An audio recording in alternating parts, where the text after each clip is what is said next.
So, you have received your SaniBall. Here's a quick introduction.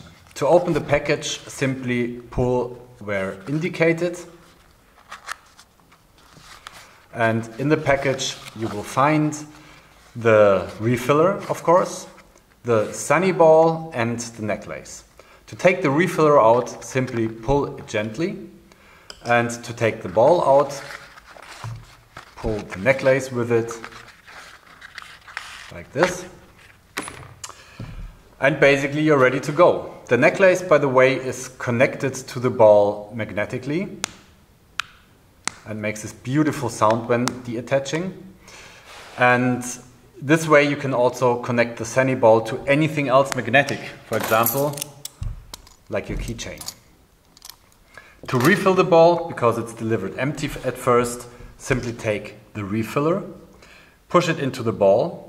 This little black thing, by the way, is a stopper, so you can't push it in too far. And then take any source of disinfectant and press the ball completely. Let it soak. And if it's not full completely, press it a second time, a little, let it soak, and then it is full. And you're ready to go. Have fun.